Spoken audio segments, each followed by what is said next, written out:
আসসালামু আলাইকুম ওয়া রাহমাতুল্লাহ। প্রতিদিন সব সময় ফরজ নামাজের পর এই 10টি আমল স্বয়ং রাসূলুল্লাহ সাল্লাল্লাহু আলাইহি ওয়াসাল্লাম করতেন।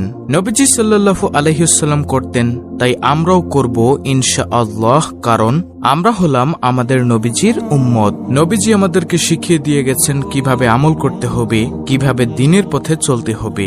মুমিনের প্রতিটি কাজ ও মুহূর্ত আমল ও ইবাদত। যখন সবকিছু আল্লাহর হুকুম ও রাসূল সাল্লাল্লাহু আলাইহি ওয়াসাল্লামের সুন্নত অনুযায়ী হয়, তখন সবকিছু ইবাদতে পরিণত হয় এবং সওয়াবযোগ্য হয়। আল্লাহ তাআলা বান্দার জন্য এর সবকিছু পুণ্যময় করে দেন। তো অন্য সবকিছুর মতো প্রত্যেক নামাজের পর কিছু আমল আছে, আমলগুলো করলে বান্দার জীবন সুন্দর, বরকতময় ও সুশৃঙ্খল হয়। আল্লাহর রাসূল সাল্লাল্লাহু আলাইহি ওয়াসাল্লাম বলেন, প্রত্যেক ফরজ নামাজের শেষে কিছু দোয়া আছে, যে ব্যক্তি এগুলো পড়ে বা কাজে লাগায় সে কখনো ক্ষতিগ্রস্ত হয় না। সহিহ মুসলিম শরীফের হাদিস নম্বর 1237। ফরজ সালাতের পর রাসূল সাল্লাল্লাহু আলাইহি ওয়াসাল্লাম বিভিন্ন দোয়া ও আমল করতেন। সাহাবায়ে কেরামকেও তা করতে উদ্বুদ্ধ করতেন।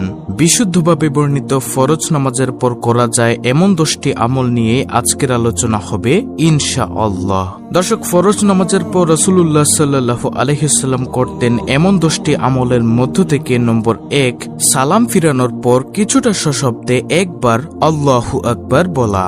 আল্লাহু আকবার শব্দের অর্থ হল আল্লাহ মহান, আল্লাহ সর্বশ্রেষ্ঠ। আব্দুল্লাহ ইবনে আব্বাস রাদিয়াল্লাহু তাআলা আনহু থেকে বর্ণিত, তিনি বলেন, আমি তাকবীর আল্লাহু আকবার দ্বারা রাসূলুল্লাহ সাল্লাল্লাহু আলাইহি ওয়াসাল্লামের নামাজের সমাপ্তি সম্পর্কে অবহিত হতাম। বুখারী ও মুসলিম শরীফের হাদিস। সুপ্রিয় দর্শক, তাহলে আমরা এই অত্র হাদিস দ্বারা বুঝতে পারলাম নবীজি সাল্লাল্লাহু আলাইহি ওয়াসাল্লাম প্রত্যেক ফরজ নামাজের সালাম ফিরিয়ে একবার আল্লাহু আকবার বলতেন। তাই আমরাও প্রত্যেক ফরজ নামাজের সালাম ফিরিয়ে একবার সশব্দে বলবো আল্লাহু আকবার। তাহলে 10টি আমলের মধ্য থেকে গেল প্রথম নম্বর আমল। তারপরে দ্বিতীয় নম্বর আমলটি হলো প্রত্যেক ফরজ নামাজের পর 3 বার ইস্তেগফার অর্থাৎ আস্তাগফিরুল্লাহ পাঠ করা। হযরত সাওবান রাদিয়াল্লাহু তাআলা আনহু থেকে বর্ণিত, তিনি বলেন, রাসূলুল্লাহ সাল্লাল্লাহু আলাইহি ওয়াসাল্লাম যখন তার সালাত শেষ করতেন 3 বার ইস্তেগফার করতেন অর্থাৎ আস্তাগফিরুল্লাহ পাঠ করতেন। মুসলিম শরীফের হাদিস নম্বর 1362। তাহলে আমরা এই অত্র হাদিস দ্বারা বুঝতে পারলাম প্রত্যেক ফরজ নামাজের সালাম ফিরিয়ে দ্বিতীয় নম্বর আমলটি হলো আস্তাগফিরুল্লাহ 3 বার পাঠ করা। তাহলে গেল দ্বিতীয় নম্বর আমল আস্তাগফিরুল্লাহ 3 বার পাঠ করা। 10টি আমলের মধ্য থেকে তৃতীয় নম্বর আমলটি হলো প্রত্যেক ফরজ নামাজের পর একবার বলা আল্লাহুম্মা আনতাস সালাম ওয়া মিনকাস সালাম তাবারাকতা ইয়া যাল জালালি ওয়াল ইকরাম। প্রিয় দর্শক, আমি আবারও বলছি দোয়াটি, আল্লাহুম্মা আনতাস সালাম ওয়া মিনকাস সালাম তাবারাকতা ইয়া যাল জালালি ওয়াল ইকরাম। অর্থ, হে আল্লাহ, তুমি শান্তিদাতা এবং তোমার পক্ষ থেকে শান্তি আসে, তুমি বরকতময়, হে মহৎ ও সম্মানের অধিকারী।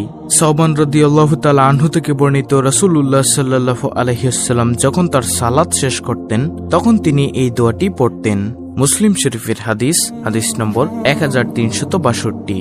তাহলে 10টি আমলের মধ্য থেকে গেল তৃতীয় নম্বর আমল প্রত্যেক ফরজ নামাজের সালাম ফিরিয়ে একবার এই দোয়াটি পড়া আল্লাহুম্মা আনতাস সালাম ওয়া মিনকাস সালাম তাবারাকতা ইয়া যাল জালালি ওয়াল ইকরাম। তারপরে চতুর্থ নম্বর আমলটি হলো প্রত্যেক ফরজ নামাজের পর একবার বলা আল্লাহুম্মা আইন্নি আলা যিকরিকা ওয়া শুকরিকা ওয়া হুসনি ইবাদাতিক। অর্থাৎ, হে আল্লাহ, তোমার জিকির করার, তোমার কৃতজ্ঞতা প্রকাশ করার এবং উত্তম রূপে তোমার ইবাদত করার ব্যাপারে আমাকে সাহায্য করো। আবু দাউদ শরীফের হাদিস নম্বর 1524। তাহলে চতুর্থ নম্বর আমলটি হলো আল্লাহুম্মা আইন্নি আলা যিকরিকা ওয়া শুকরিকা ওয়া হুসনি ইবাদাতিক, এই দোয়াটি পাঠ করা। তারপরে পঞ্চম নম্বর আমল প্রত্যেক ফরজ নামাজের পর সালাম ফিরিয়ে আয়াতুল কুরসি পাঠ করা। আয়াতুল কুরসি হলো সূরা বাকারার 255 নং আয়াত। আবু উমামা রাদিয়াল্লাহু তাআলা আনহু থেকে বর্ণিত, রাসূলুল্লাহ সাল্লাল্লাহু আলাইহি ওয়াসাল্লাম বলেছেন, যে ব্যক্তি প্রত্যেক ফরজ নামাজের সালাম ফিরিয়ে আয়াতুল কুরসি পাঠ করবে তার জন্য জান্নাতে প্রবেশের পথে একমাত্র মৃত্যু ছাড়া আর কোনো বাধা থাকবে না।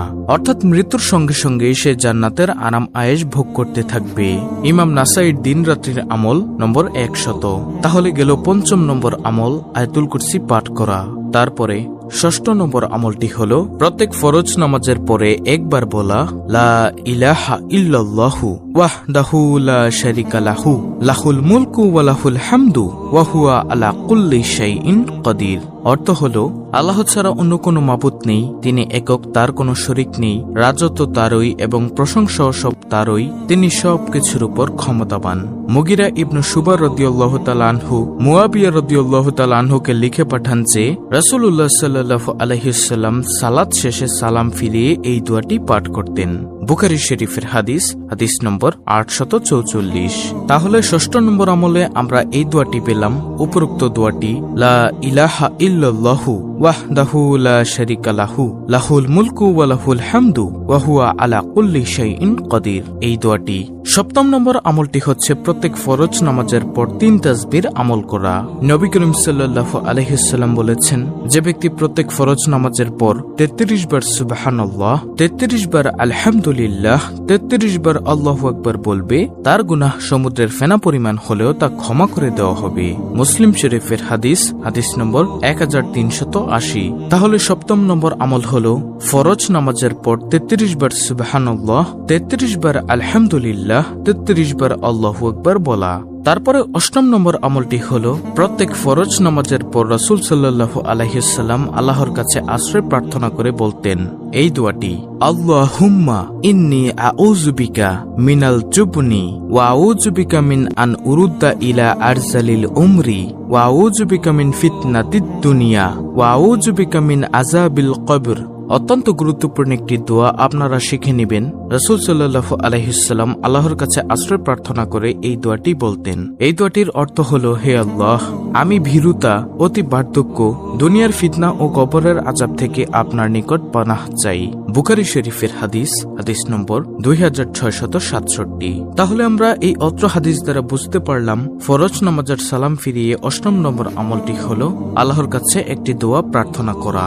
সেই দোয়াটি আমি আবারও বলছি, আল্লাহুম্মা ইন্নী আউযু বিকা মিনাল জুবনি ওয়া আউযু বিকা মিন আন উরুদ্দা ইলা আরজালিল উমরি ওয়া আউযু বিকা মিন ফিতনাতিদ দুনিয়া ওয়া আউযু বিকা মিন আযাবিল কবর।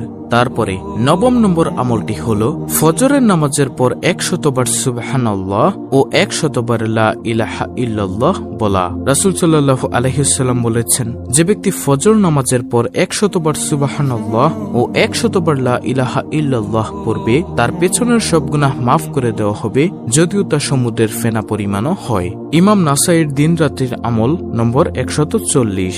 তাহলে অত্র হাদিস দ্বারা আমরা বুঝতে পারলাম প্রত্যেক ফজরের নামাজের পর 100 বার সুবহানাল্লাহ ও 100 বার লা ইলাহা ইল্লাল্লাহ পাঠ করা। তারপরে সর্বশেষ দশম নম্বর আমলটি হলো প্রত্যেক ফরজ নামাজের পর 3 বার পাঠ করা এই দোয়াটি হলো, আল্লাহুম্মা ইন্নী আউযু বিকা মিনাল কুফরি ওয়াল ফাকরি ওয়া আউযু বিকা মিন আযাবিল কবর লা ইলাহা ইল্লা আনতা। দোয়াটির অর্থ হলো, হে আল্লাহ, আমি তোমার কাছে আশ্রয় প্রার্থনা করছি কুফরি ও দারিদ্র্য থেকে এবং আশ্রয় প্রার্থনা করছি কবরের আযাব থেকে, তুমি ছাড়া ইবাদতের যোগ্য কোনো ইলাহ নেই। নাসাই শরীফের হাদিস, হাদিস নম্বর 1347। দর্শক, দোয়াটি আমি আবার বলছি। দোয়াটি হলো, আল্লাহুম্মা ইন্নী আউযু বিকা মিনাল কুফরি ওয়াল ফাকরি ওয়া আউযু বিকা মিন আযাবিল কবর লা ইলাহা ইল্লা আনতা। এই হলো মোট 10টি আমল যেগুলো রাসূল সাল্লাল্লাহু আলাইহি ওয়াসাল্লাম ফরজ নামাজের পর করতেন। অত্যন্ত গুরুত্বপূর্ণ একটি ভিডিওটি ভালো লাগলে অবশ্যই চ্যানেলটিকে সাবস্ক্রাইব করে পাশে থাকা বেল বাটন অল বাজিয়ে দিবেন। ভিডিওটিতে একটি লাইক দিবেন এবং কমেন্টে আমিন লিখবেন এবং অন্য মুসলিম ভাই বোনদের কাছে ভিডিওটি শেয়ার করে দিবেন, যেন তারাও দেখে শিখে আমলগুলো করতে পারে। আল্লাহ রাব্বুল আলামিন আমাদের সকলকে নবী সাল্লাল্লাহু আলাইহি ওয়াসাল্লামের সুন্নত এর উপর অবিচল থাকার তৌফিক দান করুন। আমিন।